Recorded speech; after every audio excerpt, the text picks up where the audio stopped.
శ్రీమాత్రే నమ. జయ గురు దత్తాత్రేయ నమ.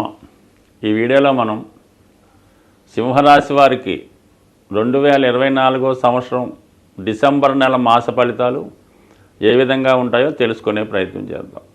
ఏదైనా ఒక నెలలో ఒక రాశి వారికి ఆ నెల ఫలితాలు చాలా అనుకూలంగా ఉండాలంటే ఆ నెలలో 6, 8, 12 స్థానాల్లో ఎటువంటి గ్రహాలు లేకుండా ఉన్నప్పుడు ఆ నెల ఫలితాలు జాతకుడికి చాలా అనుకూలంగా ఉండడం జరుగుతూ ఉంటుంది.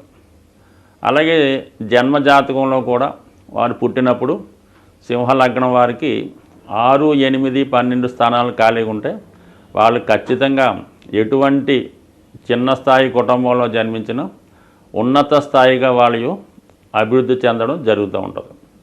అటువంటి సింహరాశి వారికి ఈ నెలంతా కూడా 12వ స్థానంలో కుజగ్రహ సంచారం జరుగుతుంది.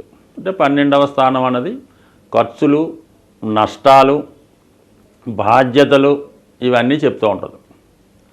సరే, కుజుడు చతుర్థ భావాధిపతిగా 12వ స్థాన సంచారం అన్నది చాలా వరకు ఈ రాశి వారికి స్థిరాస్తులు, భూములు అభివృద్ధి చేయడానికి కానీ వాటిని కొనుగోలు చేయడానికి కానీ ఈ స్థితి చాలా వరకు అనుకూలిస్తూ ఉంటుంది.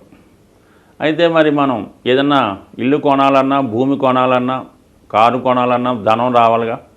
మరి ఆ ధనానికి కూడా మరి రాశ్యాధిపతిగా ఉన్నటువంటి రవి భగవానుడు మరి ధన లాభాధిపతి అయినటువంటి బుధగ్రహంతో కలియడం జరిగింది. కలిసి 4వ స్థానంలో సంచరించడం వల్ల జాతకుడు తన యొక్క కుటుంబ సభ్యుల సహకారంతోనూ ఇన్నాళ్ళు తను సంపాదించిన ధనం, అలాగే రక్త సంబంధీకులు, మిత్రుల సహకారంతో చతుర్థ భావంలో సంచరించడం వల్ల కంపల్సరిగా ఈ నెలలో జాతకుడు ఏదైనా స్థిరాస్తి కానీ విలువైనటువంటి అసెట్స్, భూమి, వాహనం లాంటిది కొనుగోలు చేసే అవకాశం ఉంటుంది. సో దానికి కుజుడు 12లో ఉన్నప్పుడు మరి భూమి మీద పెట్టుబడి పెట్టడం జరుగుతుంది. కాబట్టి జాతకుడు ఏమాత్రం ధైర్యంగా తను సంపాదించిన ధనాన్ని ఇన్వెస్ట్ చేసుకోవచ్చు.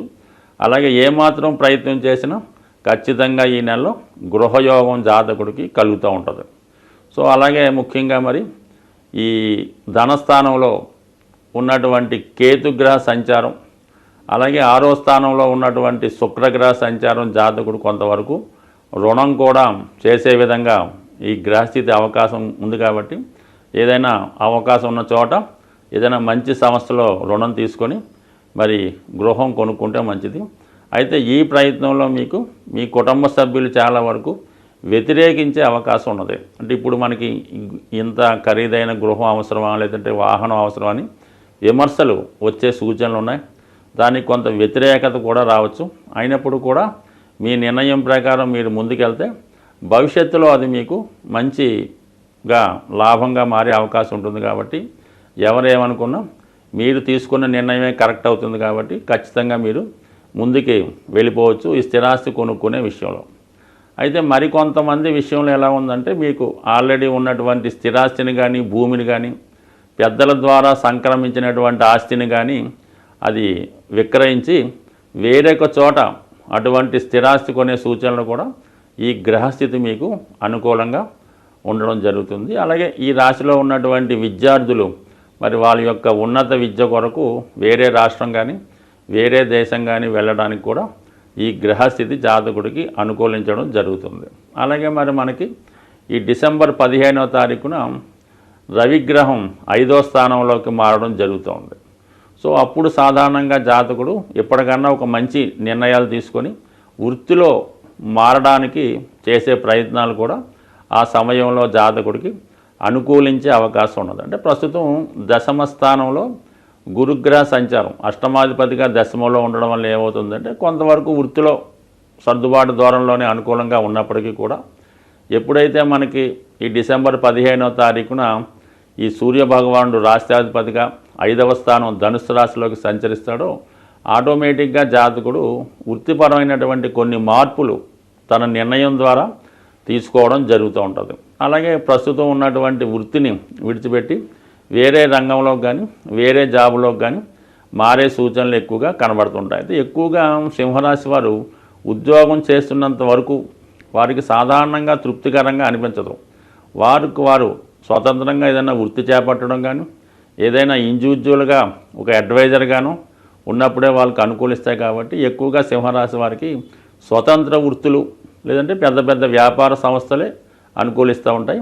వారి స్థాయిని బట్టి చిన్నదైనా పెద్దదైనా వారికి వారే యజమానిగా వారికి బాస్గా ఉన్నప్పుడే వారు సంతృప్తికరంగా ఉంటుంది.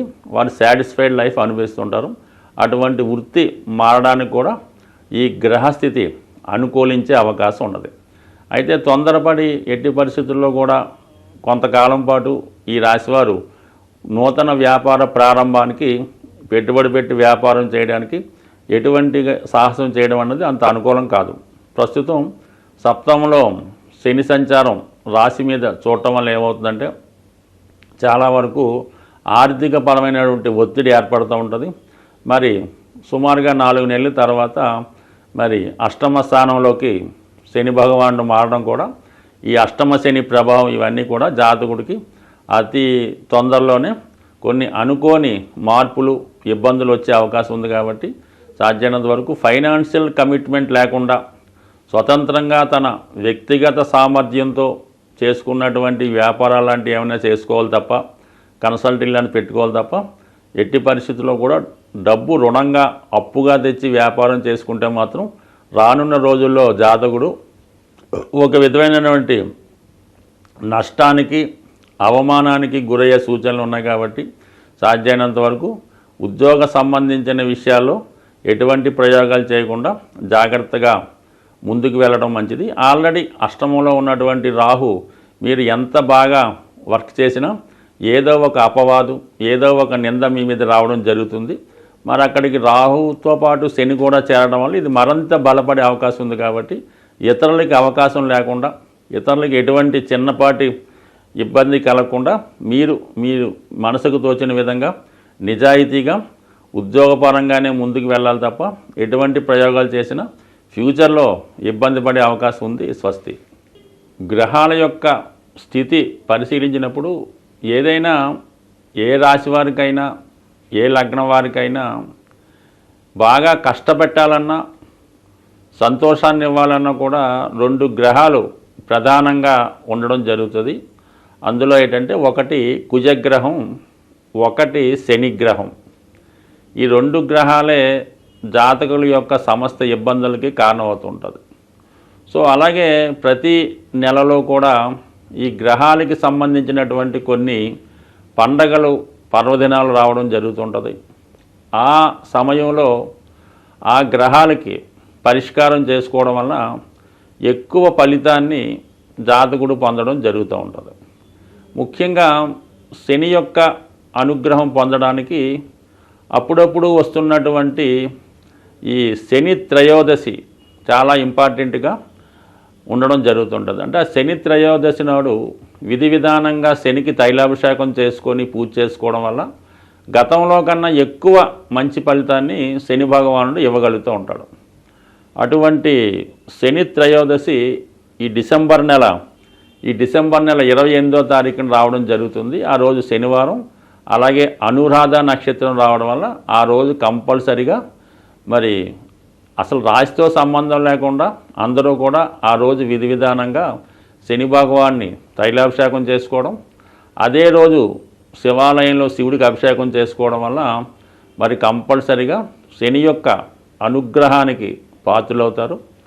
అలాగే కుజుని యొక్క అనుగ్రహం కోసం ఇదే డిసెంబర్ నెల 7వ తారీఖున సుబ్రహ్మణ్య షష్ఠి రాబోతుంది. సో కుజగ్రహ అనుగ్రహం పొందాలంటే కంపల్సరీగా సుబ్రహ్మణ్య స్వామి ఆరాధన చేసుకోవడం వల్ల మరి కుజుని ద్వారా వచ్చే ఇబ్బందులు, ఒకటి వివాహం ఆలస్యం అవడం, వివాహంలో గొడవలు, విడాకుల సమస్యలు, సంతానం కలగకపోవడం, పిల్లలకి అనారోగ్యం, ఆర్థికపరమైన సమస్యలు, ఇవన్నిటికీ కూడా కుజుడే కారణమవుతుంటాడు.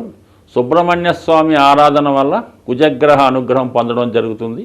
అటువంటి సుబ్రహ్మణ్య షష్ఠి రోజు ఖచ్చితంగా విధి విధానంగా ఉపవాసం ఉండి మరి ఆ సుబ్రహ్మణ్య స్వామికి వీలైన వారు అభిషేకాదులు నిర్వహించుకోవడం వల్ల, ఆ రోజు ఉపవాసం ఉండడం వల్ల కంపల్సరిగా ఈ 2 గ్రహాల యొక్క అనుగ్రహానికి పాత్రలవడం జరుగుతుంది. కాబట్టి కంపల్సరిగా మరి ఈ 2 కంపల్సరిగా పాటించండి. అలాగే చాలా వరకు ఈ నెలలో మీకు ఏ ఇష్టదైవాన్ని పూజించుకున్నా మంచి ఫలితం పొంది ఆ గ్రహాల యొక్క అనుగ్రహానికి పాత్రలవుతారని ఆశిస్తూ స్వస్తి.